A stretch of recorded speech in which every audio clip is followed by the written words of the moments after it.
Halo adik-adik, selamat pagi semuanya. Apa kabarnya semua? Aku udah kangen sama kalian, udah terlalu lama kita online.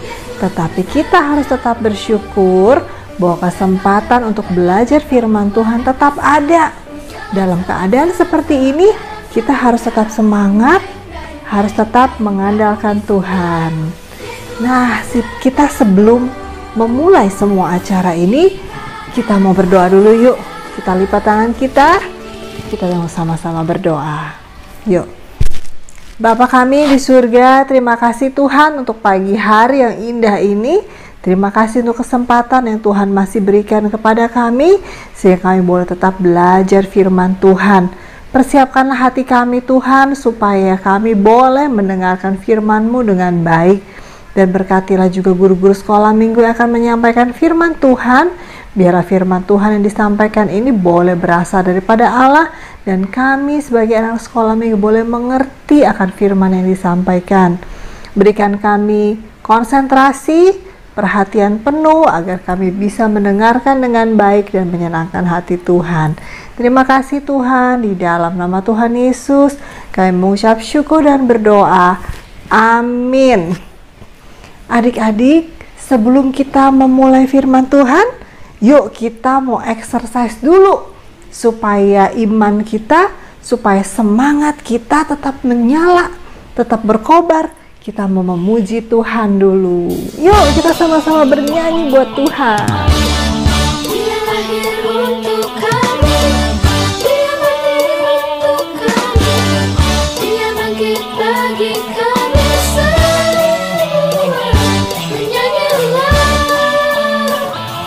Dia lahir untuk kami, Dia mati untuk kami, Dia bangkit bagi kami semua. Dia itu Tuhan kami, Dia itu Allah kami, Dia Raja di atas segala raja. Dia itu firman Allah yang turun ke bumi, yang jadi sama dengan manusia.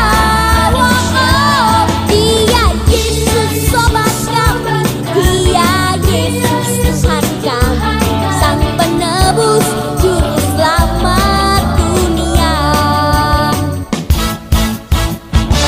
Dia lahir untuk kami, Dia mati untuk kami, Dia bangkit bagi kami semua. Dia itu Tuhan kami, Dia itu Allah kami, Dia Raja di atas segala raja. Dia itu firman Allah yang turun ke bumi, yang jadi sama dengan manusia. Oh, Dia Yesus sobat kami, Dia Yesus Tuhan kami, Sang Penebus Juru Selamat dunia. Sang Penebus Juru Selamat dunia. Hey. Nah, kita udah segar kan? Kita pasti sudah semangat. Roh kita sudah menyala-nyala, kita sudah semangat mau mendengarkan firman Tuhan. Ya. Nah, adik-adik, sekarang tiba saatnya kita untuk duduk diam, konsentrasi. Jangan lupa siapkan Alkitabnya, siapkan lembar muridnya, siapkan alat tulisnya, dan kita sudah benar-benar semangat mau belajar firman Tuhan. Firman Tuhan disampaikan oleh Kak Andika hari ini. Ayo kita sambut Kak Andika ya. Puji-pujian ya. Pada kesempatan pagi hari ini kita akan belajar dari pelajaran yang ke-12. Wow, sudah hampir selesai ya pelajaran kita di triwulan ini. Pada pagi hari ini kita akan belajar dari pelajaran yang ke-12, yaitu tentang proses pendelegasian tugas. Pada kesempatan pagi hari ini firman Tuhan mengajarkan kita bagaimana proses pendelegasian. Nah, di sini ada yang sudah pernah dengar arti dari delegasi atau pendelegasian. Ya, pendelegasian itu adalah pemberian wewenang atau tanggung jawab kepada seseorang untuk melakukan tugas dan juga tanggung jawabnya. Kakak yakin pasti ada di antara adik-adik semua ada yang pernah diberikan tugas atau juga tanggung jawab. Mungkin dari papa atau mama ketika di rumah misalnya, ketika harus menjaga adik atau juga merawat mama atau juga papa yang pernah sakit. Pasti pernah ya diberi perintah supaya tolong ya papa yang saat ini sedang sakit dijaga. Nanti kalau butuh minum diambilkan. Atau juga di sekolah misalnya, ada yang pernah menjadi ketua kelas. Nah, ketika adik-adik menjadi ketua kelas, pasti akan diberi perintah oleh guru atau juga wali kelas untuk melakukan tugas-tugas tertentu. Tujuannya apa? Supaya kelas bisa berjalan dengan baik dan semuanya bisa terkendali dengan baik. Hari ini kita akan belajar dari seorang yang dipakai oleh Tuhan, seorang yang bernama Titus. Nah, untuk mengetahui siapakah Titus ini, yuk sekarang kita simak sama-sama Alkitabnya ya. Kita baca Alkitabnya. Di sini juga kakak tampilkan dari Titus pasal yang pertama, ayat yang keempat dan seterusnya nanti ya. Yuk silahkan kita simak sama-sama. Titus pasal yang pertama, ayat yang keempat. Kepada Titus, anakku yang sah menurut iman kita bersama, kasih karunia dan damai sejahtera dari Allah Bapa dan Kristus Yesus juru selamat kita menyertai engkau. Titus pasal yang kedua ayat 1 sampai yang ke-10. Tetapi engkau beritakanlah apa yang sesuai dengan ajaran yang sehat. Laki-laki yang tua hendaklah hidup sederhana, terhormat, bijaksana, sehat dalam iman, dalam kasih dan dalam ketekunan. Demikian juga perempuan-perempuan yang tua hendaklah mereka hidup sebagai orang-orang yang beribadah. Jangan memfitnah, jangan menjadi hamba anggur, tetapi cakap dalam mengajarkan hal-hal yang baik. Dan dengan demikian mendidik perempuan-perempuan muda mengasihi suami dan anak-anaknya. Hidup bijaksana dan suci, rajin mengatur rumah tangganya, baik hati dan taat kepada suaminya, agar firman Allah jangan dihujat orang. Demikian juga orang-orang muda, nasihatilah mereka supaya mereka menguasai diri dalam segala hal. Dan jadikanlah dirimu sendiri suatu teladan dalam berbuat baik. Hendaklah engkau jujur dan bersungguh-sungguh dalam pengajaranmu, sehat dan tidak bercela dalam pemberitaanmu, sehingga lawan menjadi malu, karena tidak ada hal-hal buruk yang dapat mereka sebarkan tentang kita. Hamba-hamba hendaklah taat kepada tuannya dalam segala hal dan berkenan kepada mereka, jangan membantah, jangan curang, tetapi hendaklah selalu tulus dan setia, supaya dengan demikian mereka dalam segala hal memuliakan ajaran Allah juru selamat kita. Dan yang terakhir dari 2 Korintus 8 ayat 16 sampai yang ke-19. Kesungguhan yang demikian juga dalam hati Titus untuk membantu kamu. Memang ia menyambut anjuran kami, tetapi dalam kesungguhannya yang besar itu ia dengan sukarela pergi kepada kamu. Bersama-sama dengan dia, kami mengutus saudara kita yang terpuji di semua jemaat karena pekerjaannya dalam pemberitaan Injil. Dan bukan itu saja, ia juga telah ditunjuk oleh jemaat-jemaat untuk menemani kami dalam pelayanan kasih ini yang kami lakukan untuk kemuliaan Tuhan dan sebagai bukti relaan kami. Amin. Wah, kita sudah membaca Alkitab ya. Firman Tuhan pada kesempatan pagi hari ini mengajarkan banyak hal. Ternyata dari seorang Titus, dia diberikan tugas dan juga tanggung jawab yang besar. Coba perhatikan ya, tadi di ayat yang ke-1 sampai yang ke-10 dari Titus pasal yang kedua, ternyata dia diberi tugas banyak sekali ya. Seperti dia harus menasihati supaya orang tua menghormati yang lebih muda, memberikan teladan kepada yang lebih muda, memberikan contoh yang baik bagi anak-anak, istri menghormati suaminya, bahkan juga anak-anak juga menghormati orang tuanya. Kalau kita lihat lagi, ternyata dari kisah ini Titus ini siapa sih sebenarnya? Ternyata Titus ini adalah anak rohani dari Rasul Paulus. Kalau di pasal yang pertama, ayat yang keempat tadi mengatakan bahwa ternyata Titus ini adalah anakku yang sah menurut iman, kata Rasul Paulus. Kenapa anakku yang sah? Karena menurut iman atau juga menurut kepercayaan tentang apa juga yang dilakukan oleh Rasul Paulus terhadap Titus ini, Titus ternyata ditolong oleh Rasul Paulus, bahkan juga diselamatkan melalui pemberitaan Injil. Akhirnya dia diberikan tugas oleh tanggung jawab. Dia diberikan tugas dan juga tanggung jawab untuk melakukan banyak hal, yaitu pelayanan. Ternyata Titus ini percaya kepada Tuhan Yesus oleh karena pemberitaan Rasul Paulus. Rasul Paulus ternyata menjadi guru dari Titus ini. Ternyata Titus adalah seorang murid dan gurunya adalah Rasul Paulus. Ajaran-ajaran yang dilakukannya adalah berdasarkan dengan firman Tuhan. Sekarang kita harus tahu kenapa Rasul Paulus memberikan tugas itu kepada Titus. Karena ternyata Titus itu ada di daerah Kreta. Atau kalau sekarang adik-adik boleh searching, cari di Google Map, cari Pulau Kreta atau dalam bahasa Inggrisnya Krete. Nah, silahkan lihat. Di situ ada sebuah pulau dan dari dulu sampai sekarang masih berbentuk pulau, belum ada perubahan. Cuman perubahannya bisa jadi budayanya atau juga orang-orangnya di sana yang sudah berkembang, beda seperti apa yang telah dituliskan dengan Alkitab pada masa itu. Pasti ada perbedaan-perbedaan. Nah, kenapa Rasul Paulus memberikan perintah kepada Titus supaya Titus itu memberikan teladan, supaya menegur orang-orang, supaya orang-orang di sana itu hidup sesuai dengan ajaran yang sehat? Karena ternyata orang-orang di Krete itu terkenal sebagai orang yang sombong. Mereka adalah pembohong. Mereka tidak sopan. Mereka juga tamak ternyata. Banyak melakukan pengkhianatan. Kota-kota yang ada di dalam sana juga mereka tidak merasakan keamanan. Mereka diajarkan supaya mereka harus hidup benar. Mereka harus hidup berpadan dengan firman Tuhan. Firman Tuhan seperti apa? Di pasal 2 ayat 1 sampai yang 10 tadi. Ya, supaya orang-orang saling menghormati, orang-orang saling memberikan teladan, bukan malah saling menjatuhkan. Nah, kita harus meladani Titus ya.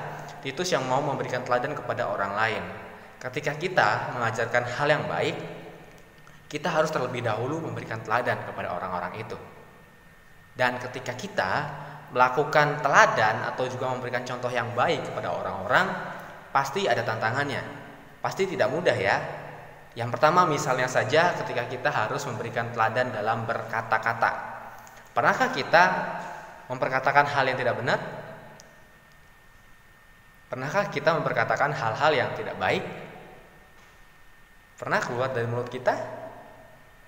Nah, mulai dari situ kita harus belajar supaya jangan lagi mempergunakan kata-kata yang tidak baik. Jangan membenci atau juga mencaci orang dengan ejekan-ejekan kebun binatang lah, atau juga ejek-ejekan yang lainnya yang pernah dibuat. Jangan sampai seperti itu. Nah, dalam hal memberikan teladan memang tidak mudah, karena kita harus melakukan dulu supaya orang itu melihat kita dan kita bisa mengajarkan kepada mereka bahwa mereka harus berbuat baik. Nah, kita harus menjadi teladan, baik itu di sekolah sekuler atau juga di sekolah minggu. Misalnya ketika kita ada di sekolah sekuler, kita belajar dan juga mendapatkan tugas serta tanggung jawab dari guru. Misalnya hari-hari ini nih, tugasnya banyak ya. Mungkin ada yang mendapatkan tugas lebih banyak dibandingkan penjelasan dari guru. Atau malah sebaliknya, ada yang lebih banyak mendapatkan penjelasan dari guru dan tugasnya sedikit. Wah, asik ya. Nah, atau juga ketika sekolah minggu, kalian harus memberikan teladan. Kalian harus ikut dalam YouTube pagi hari ini misalnya.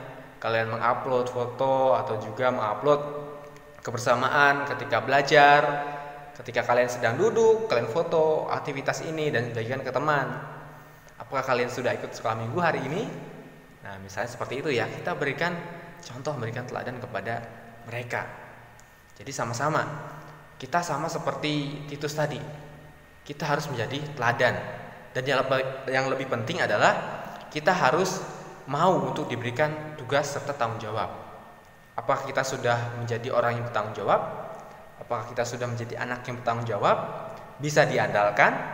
Nah, ini nih poin pentingnya nih. Apakah selama ini kita sudah bisa diandalkan?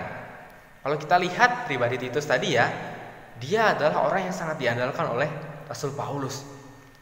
Rasul Paulus memberikan perintah supaya Titus ini mengajar, supaya Titus ini menjadi teladan. Dan Titus melakukannya dengan sangat baik. Nah, apakah kita juga ketika kita sudah diberikan teladan, ketika kita sudah diajar, sekolah minggu, Alkitab juga mengatakan demikian, apakah kita mau menjadi orang yang bisa diandalkan? Nah, kakak harap dan juga kakak yakin pasti kita semua akan menjadi anak-anak yang bisa diandalkan ya. Ketika kita bisa diandalkan dalam keluarga, misalnya papa mama butuh sesuatu dalam hal kecil aja. Misalnya apa? Membereskan meja makan misalnya. Wah, pasti mereka akan sangat tertolong ya ketika kita mau membantu mereka. Meskipun dalam hal yang sederhana. Ketika kita memberikan semangat kepada teman-teman kita lain yang mungkin belum bisa beribadah secara online, kita juga bisa menjadi orang yang berguna. Menjadi pribadi yang berkenan di hadapan Tuhan, bahkan juga menjadi berkat bagi banyak orang. Yuk sama-sama kita menjadi anak-anak Tuhan yang bisa diandalkan dalam banyak hal. Jadi sama-sama mulai hari ini kita harus punya komitmen, kita harus punya keinginan supaya lebih banyak lagi hal-hal yang Tuhan ingin kerjakan melalui kehidupan kita. Oke, demikianlah firman Tuhan pada kesempatan pagi hari ini ya. Sekarang kita akan menghafalkan ayat hafalan kita. Tapi sebelum kakak ajak untuk menghafalkan ayat hafalan, jangan lupa ya, buku pelajarannya juga diisi. Di belakangnya ada soal-soal yang harus adik-adik jawab.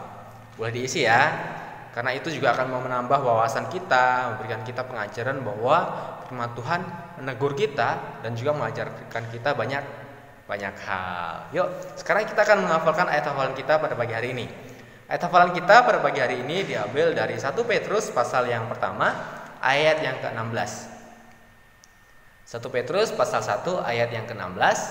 Sebab ada tertulis, kuduslah kamu sebab aku kudus. Wah, singkat sekali ya. Pasti bisa nih. Sekali lagi ya. 1 Petrus pasal yang pertama ayat yang ke-16. Sebab ada tertulis, kuduslah kamu sebab aku kudus. Amin. Ya, nanti boleh kirim ayat hafalannya ke kakak atau juga ke Asaf atau ke Dada Asri ya. Mana nih yang lainnya? Silahkan nanti kirimkan supaya menjadi berkat bagi banyak orang dan juga menjadi ingatan bagi kita. Firman Tuhan menguatkan kita. Kita harus menjadi berkat, kita harus menjadi orang yang bisa diandalkan. Nah, supaya waktunya lebih leluasa untuk bisa mengerjakan soal-soal di buku pelajaran, sekarang kita akan tutup ya sekolah minggu kita pada pagi hari ini. Yuk, kita sama-sama lipat tangan, kita tutup mata, kita bersatu dalam doa. Mari kita berdoa.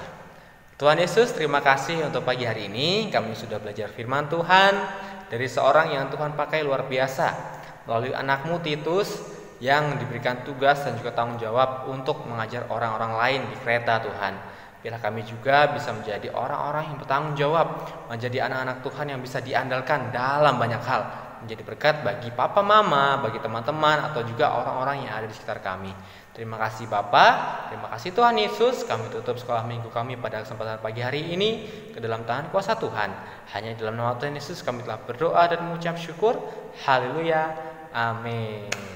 Amin. Tuhan Yesus memberkati ya. Happy Sunday. Sampai ketemu minggu depan. Minggu depan kita ada kelas gabungan.